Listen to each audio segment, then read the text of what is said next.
This episode is one of a series in which we investigate the manifold ways in which people in the Middle East have attempted to control and utilize water over the course of history. My name is Dr. Ed Hayes, and I work as part of a team of researchers on the project Source of Life, Water Management in the Pre-Modern Middle East at Radboud University in the Netherlands.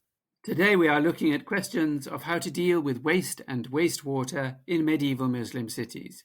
In particular, we'll be thinking about toilets, cesspools, and sewers. So let's dive into the world of sewage and discover how medieval people disposed of waste and why mosques and latrines go well together. Joining me to discuss this is Ieva Reklaityte. Ieva Reklaityte is a researcher based in the city of Saragossa in Spain, where she did her PhD thesis. She specializes in the archaeology of Al-Andalus, that is, the southern part of Spain that was ruled by Arab Muslims for around 800 years, between the 8th century and the 15th century. A very warm welcome to you. Hello, Edmund. Hello to everyone, and thank you for having me here.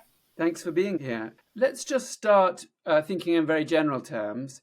What were the major methods and the major priorities for sanitation in medieval cities in Iberia? The most widespread way of sanitation, it was, of course, a cesspit, a latrine connected with a cesspit. That's the most common way of sanitation. But it's not the only one, because some of the cities of Al-Andalus, or maybe parts of the city, also had a sewer system. They were of lesser, of bigger dimensions, but we can refer to some rather important sewer systems in such cities as, for example, Murcia. Also, we can refer to Cordoba, only to one part of the city of Cordoba, which also had a rather sophisticated sewer system. We should also bear in mind one very important thing when talking about nowadays cities. That is, nowadays cities that in some moment were Andalusia cities, medieval cities. That is that archaeological interventions are very fragmentary. So a lot of archaeological surveys that took place in a contemporary town are not only fragmentary, but they were also done as a rescue survey. So the information we have of such cities as, for example, Malaga, we have notion of a presence of sewers, but we also know that there were cesspits. So we don't have a full picture of the city sanitation. But I'm really sure that there were cities that had a combined sanitation system. That is, they had sewers and they had cesspits. Also, when we are talking about sewers, we have to bear in mind one very important thing, that would be sewers not only for latrines, that means for the evacuation of dirty water, but sewers installed in the middle of the street for rainwater evacuation. We live in a climate where torrential rains are rather common. So one strong and very quick disposal of rainwater can provoke real harm in unpaved street, for example. So sewers were meant for rainwater evacuation, not only they were connected to the latrines. So we have a situation then where there is both a necessity to deal with the waste that is generated by private households, and then to deal with waste, but also water, which in some circumstances would be good, but if there's too much, you have to find somewhere to put it. These sudden floods. Yeah, the surplus.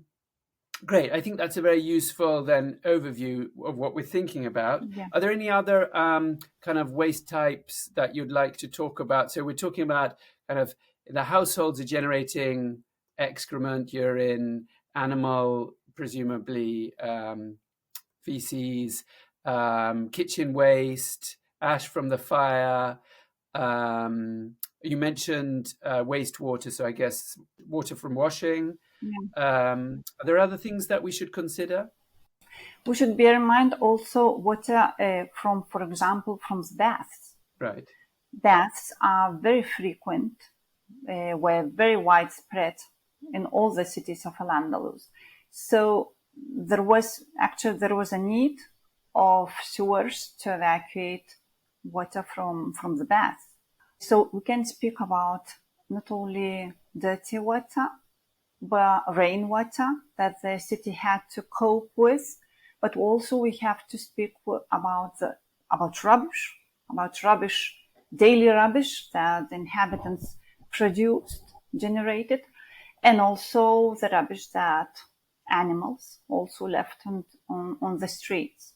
All of this rubbish and waste, let's call it waste, that was generated inside the city had to be dealt with and had to be evacuated. Great, thank you. Well, let's go to a sort of historical perspective then. So you work on Al-Andalus, which is what we call Muslim Spain, but of course a lot of the infrastructure in this area comes from Roman, Visigothic periods. So with the arrival of the Muslim Arabs and the Berbers coming across from North Africa in the 8th century, what were the cities like, and what remained, what was adopted from Roman times, and what changed in this in the first few centuries of Muslim rule? I would say that Roman hydraulic heritage, was clearly very important in the Andalusia city and the Andalusia society. We can clearly see that Muslims, let's call them Muslims, the first Muslims, reused, for example, aqueducts. They reused sewers when it was possible, or even water wells. For example, as it occurred in Merida, they even reused water wells. But there is a huge problem of maintenance of these structures because, for example, in Cordoba, the sewer system as the Roman heritage was reused not only during the Andalusia period, but it was reused almost until the 20th century. So it was functioning from the Roman times until nowadays. But there are some other cities, like, for example, Saragossa, where Arabs or Muslims or Bedouins found that huge Roman cloacae, they were already clogged up. So they didn't function when they found them. So we must say that Andalusi people tried to maintain these structures, even change their use or just adjust them to their uses. For example, in Saragossa, they used huge Roman cloacae, but they just perforated them and used them as a cesspit. So they just put a latrine on the structure of a huge cloacae, but they did not use that Roman sewer as it was intended. So that means because it was already out of use. So these large sewers that the Romans built in Saragossa, there was no flow anymore. No, they were already clogged. When we speak about Visigothic heritage, it's quite difficult because of one very important detail. Visigothic archaeology is actually, well, it's a very simplified thing to say, but actually Visigothic archaeology is the archaeology of burials, and it's rural archaeology. We cannot see, for example, the city of Cordoba, and we cannot trace the passage of Romans, then the passage of Visigoths, and then Muslims. So Visigoths are quite difficult to trace. So the Visigoths were the kingdom that ruled Spain immediately before the Muslim conquest. And the history of Western Roman Empire is usually typified, as seems to be the case from what you're saying, a history of moving away from urban centers and increased power based in agricultural hinterlands, away from the cities. So does that mean that things like the sewer system in Saragossa are related to a decrease in urban civilization, let's say? Had this kind of infrastructure fallen out of use before the Muslims arrived, or was this? Yeah. In case of Saragossa, yes, that's for sure. Muslims already found that the city's sewage system was not functioning. Yeah. And do we see a change in character of the way they did things, the way the Arabs, the Muslims did things when they arrived, compared to the Romans, for example? Or was it just a question of continuation, gradual evolution, continuing using the structures that were there? I suppose it depended, because if we speak about rural areas and the use, for example, for water supply systems, we must say that Muslims tried to maintain this infrastructure and tried to maintain it in good shape. Sometimes that is true. They also changed. For example, it was a case in Cordoba when one part of aqueduct, which in Roman times supplied the city, was used. One canal of the aqueduct was used already as a sewer. So I suppose they adjusted this hydraulic heritage to their needs. That's for sure. Then one thing is the water supply, and the other is the sanitation. So if we take, for example, the city of Cordoba, we can see that the water supply persisted. The same canals persisted during centuries, since the Roman times until, as I said, 20th century.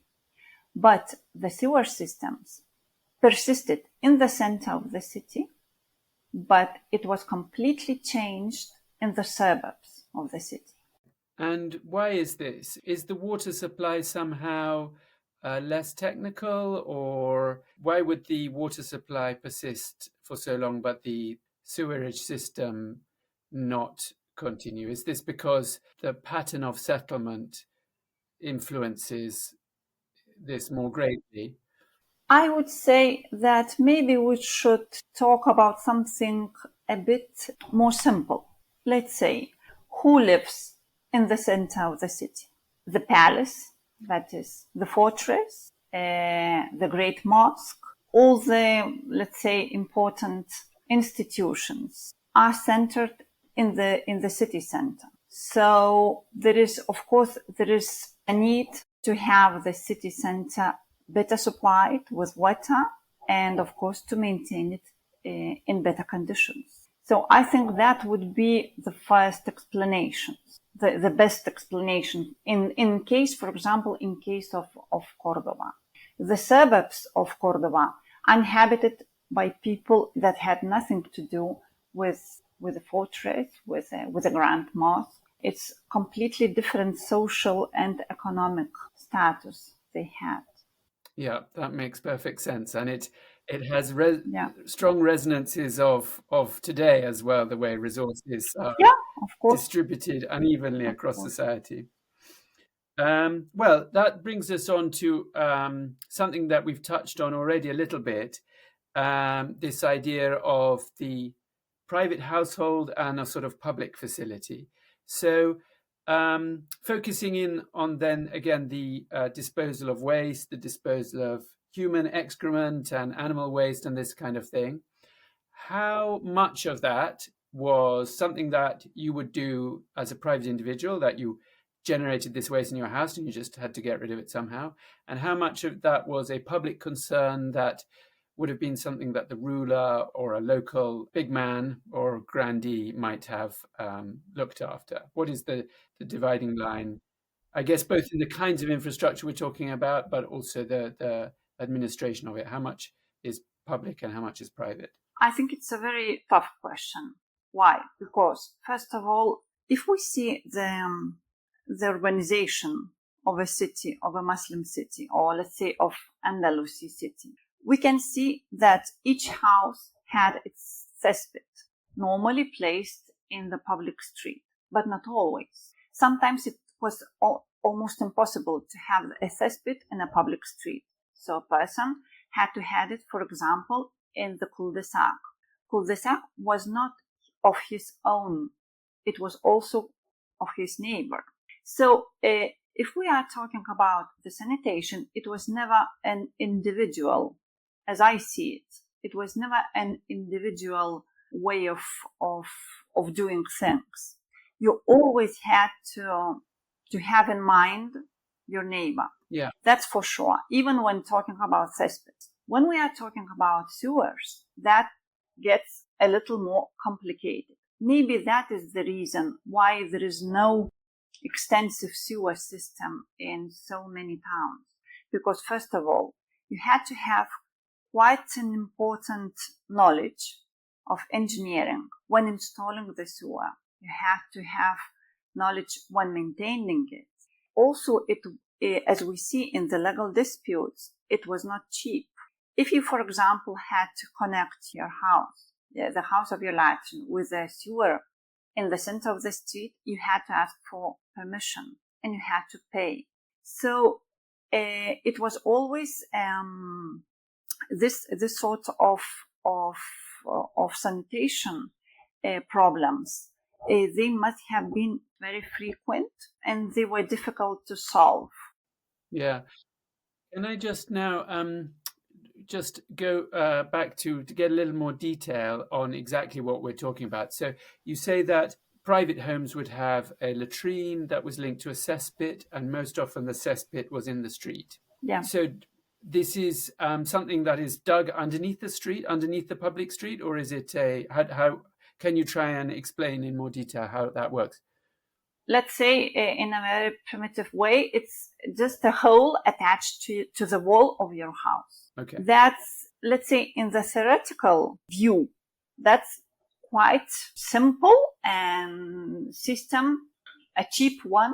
But also from the legal disputes, we also see that if the street was not wide, these sewers were quite abundant and they invaded the street. Not all the sewers were correctly covered. Cleaning the sewer, that must have been quite a problem. That was not an individual task to maintain your house clean. It was also related to your neighbors, because what you was doing in your house, it could affect the whole vicinity. Absolutely. I don't want to even think of the kind of complaints that you might have from your neighbors over this kind of thing. I imagine it could have been quite bitter arguments.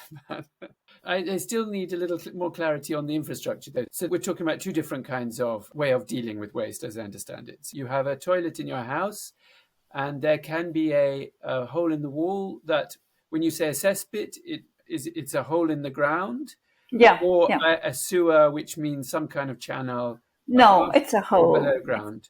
Okay. But you have some things with flow and some things without flow. So let's just deal with cesspits first. The cesspits are, you have one per house, or do you have ones that are communal, for example, with 4 or 5 neighbors where all of it goes in and then you have to pay to get it emptied? Yeah,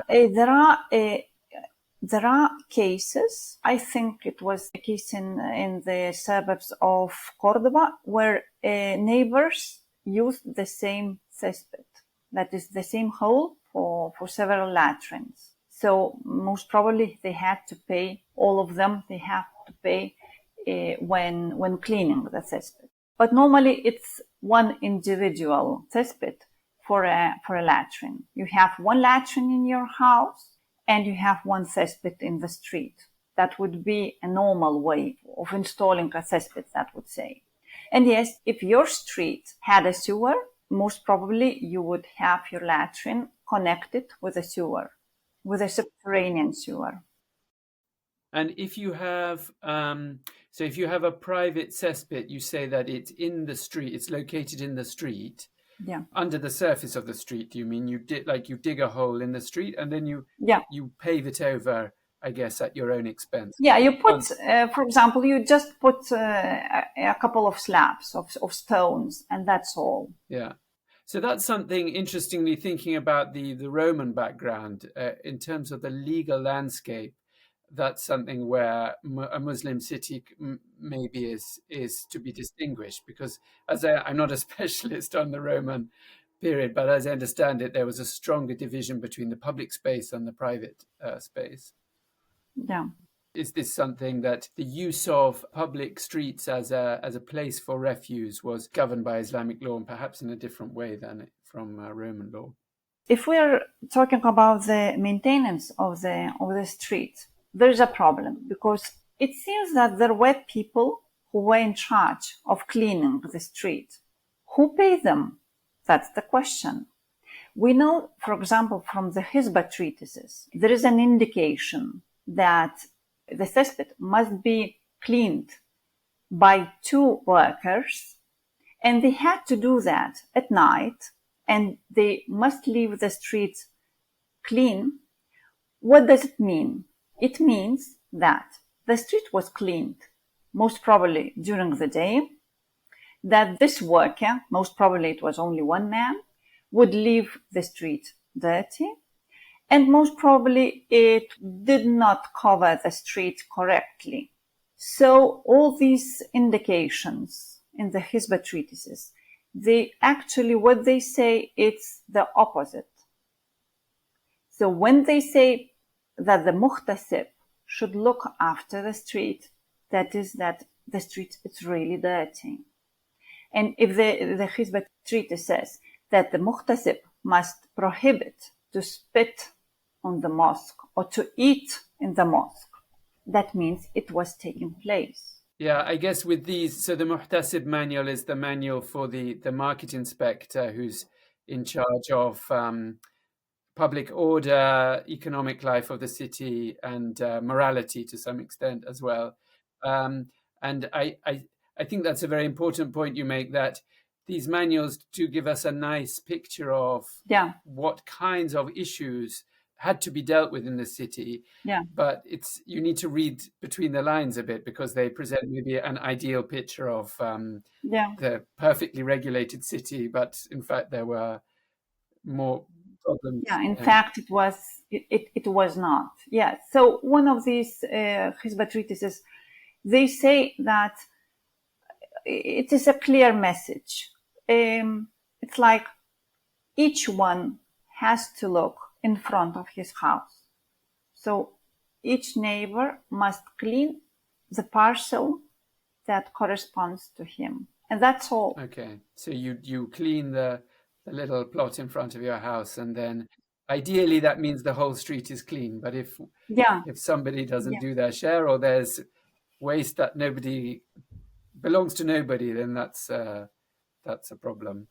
But it's very interesting as well, this question of labor that you're talking about. Are there other kinds of labor? Are there any other kinds of workers that are involved, that we can see in the historical record, that are involved with sanitation? I can't remember now exactly the reference, but the idea was that people who cleaned cesspits were lepers. They worked at night, so they did not meet anyone, and that's why it was possible to such contagious people as lepers to work as cesspit cleaners.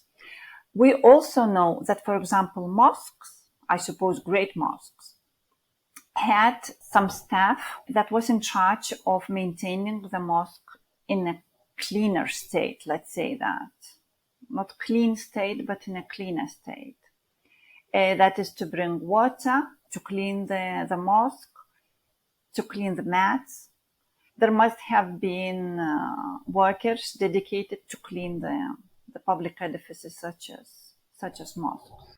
And mosques would have had, I guess, facilities associated them with drinking water, latrines that you could use as a member of the public, or a Muslim member of the public. That the mosque was not just a place to pray, but also it had these kind of public facilities associated with it. In case of Al-Andalus, we have a very interesting and rather well documented mida, that is a lavatory, in Cordoba, next to the Great Mosque of Cordoba, which was of huge dimensions, which had latrines. It was connected to the sewer system, so it must have functioned really well. So just to clarify, by lavatory, you mean the whole area where Muslims wash themselves, do their ablutions before prayer, but also an area which might include other facilities like toilets. We also know that these lavatories existed in other mosques, such, for example, as that of Seville, that also had subterranean sewer system. But also, we know that maybe some small houses, some small buildings were attached to another mosque. The problem is that the building of the mida, the lavatory, is a building that disappeared at once after the Muslim city was conquered by the Christians, because it was a place that had no use for the newcomers. I mean, you could have used a bath, you could have used a mosque to convert it into the church, but you had nothing to do with the lavatory. So now we have some interesting archaeological excavations that come from not rural, let's say suburban mosques, where there is a clear indication that a small lavatory existed there also. So did people go to the mosque and specifically to use the latrines of the mosque, perhaps because they're more fancy or for some other reason? I think it's quite probable, but I believe it would be probable in case of men. If we consider that the toilet in the private space in the house was the territory of the women, most probably they used the toilet not only for their natural uses, but also, for example, for the ablution ritual.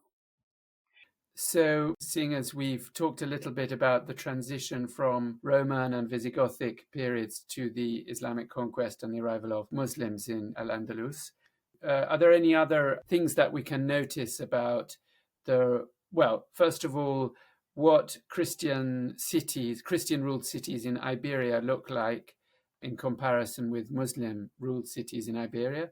And then also, after the Christians conquer the rest of Iberia and ultimately drive the Muslims out, what else changes in the system of water and sanitation? So that's one aspect, is these toilets connected to the mosques.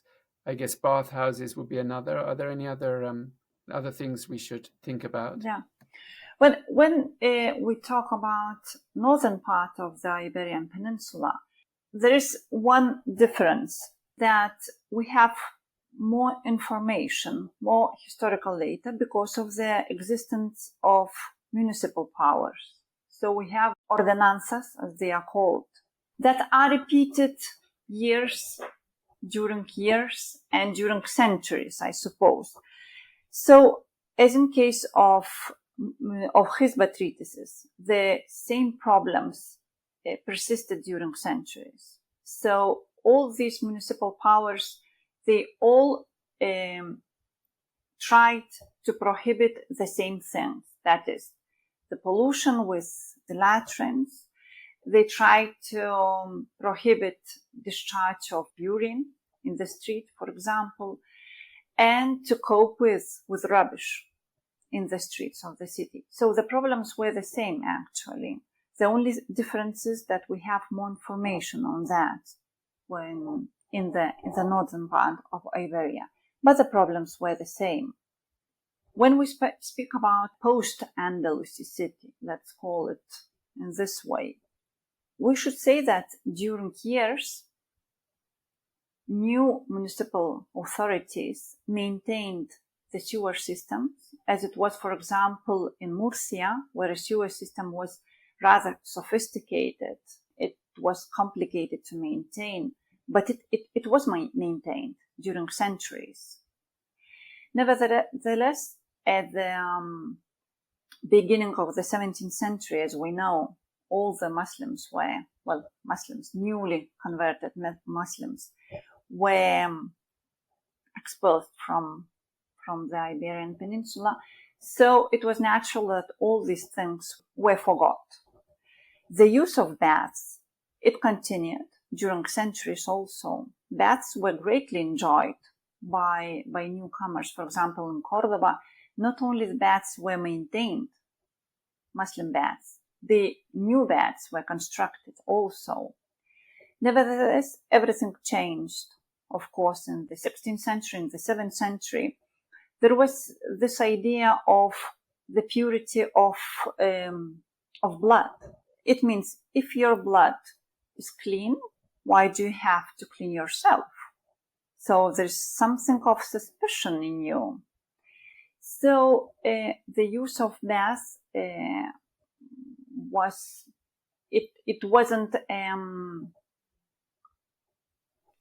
a quick shut of all the baths when the Christians conquered Muslim towns. It was rather, it took time to get all the baths closed. The same as with the sewers or the use of the latrines. Nothing disappeared quickly. But of course, during centuries, everything changed. Also, the city changed. A lot of sewers were damaged when the streets were made wider. For example, a Christian city, when it was reformed, modified, the sewerage system was also affected by these reforms. So, just to start summing up then, would you say that when we're thinking of medieval cities, pre-modern cities, would you say that the Andalusi city was relatively clean or relatively dirty? I think one very important thing is that the presence of a latrine was almost a compulsory thing within a house. And we're talking about the 10th century. I think it's something very striking when you think about that. It's like a very modern conception of a house. Another thing to have in mind is the real functioning of all these sanitary installations. That is a latrine, a cesspit, or a sewer. If we look into the legal disputes that occurred among the neighbors, we see that there were a lot of problems related to the sewers. That is, sewers were badly installed, they leaked. The leakage is the biggest problem in this among the neighbors. So sewers leaked into the house of the neighbor. Sewers polluted the water in the water well that was installed in the courtyard of the neighbor. Also, cesspits invaded the street. They were not covered. They were not cleaned. Fecal materials surpassed the cesspit also. Also, having such thing as a hole next to the wall of your house provoked humidity in the walls of the house. Also, it permitted the entrance of vermin, for example. We have to bear in mind that Spain has very harsh climate during summer periods. So these things provoked most probably quite severe bad odors. That's for sure. Then also legal disputes demonstrate one very important thing, is that Maliki scholars actually did not know how to solve all these conflicts among the neighbors. It was very difficult to know who was in charge of the problem, who had to pay in order to have it arranged. Some of the sewers were, for example, open. Not all of them were subterranean. So I believe there were a lot of problems related to the sanitation. Another thing to say is that if we look into these legal issues, there is no interest, none, about the drinking water. So drinking water must have been polluted quite oftenly, although actually Malikis did not have any interest in pollution of drinking water. And what kind of sources are we talking about? These are legal collections of legal questions and answers? Yes, of the dispute. It's like something like, well, you have a problem. Your neighbor installed a sewer, and this sewer is leaking. So you're trying to get some help. And well, it seems that it did not function very well. Yeah, that's interesting. I guess you can look at it in two ways. One is that these disputes show that there are problems that are not getting resolved. On the other side, you can also say, well, the fact that these disputes make it into texts show that people are concerned with them, and there are at least some mechanisms, some frameworks that attempt to deal with it. But yeah, a pre-modern city was a messy place. Yes, most probably. Well, that's really great. I'd just like to ask you one more question, which is, what kind of insights do you think we can draw from studying these sorts of historical examples about cities? What can we learn from them in the modern era? The pre-modern society wasn't so uncivic and so chaotic as we think they were, but they didn't have any other option. They did what they could, but we are talking about this under our circumstances when we have municipal facilities and all this. Yeah, I just wanted to say that sometimes we consider medieval people as very egoistic ones. It's like everyone cared only after his house, but actually today we do the same. And when there is a strike, a municipal strike of city cleaners, the city is converted into a mess in a couple of days. That is, none of us wants to take his garbage and to take it to the city gates, for example, or no one collects his fecal material to go and to leave it on the fields outside the city. So I think that in most cases, medieval people had nothing to do. They did what they wanted to do. It's the same what we do, that is, to liberate our house from rubbish as soon as possible. Thank you very much for being here and sharing the insights of your research. It's been a really wonderful conversation. Thank you. Thank you. It was a pleasure. That's all from us today. Thank you for listening.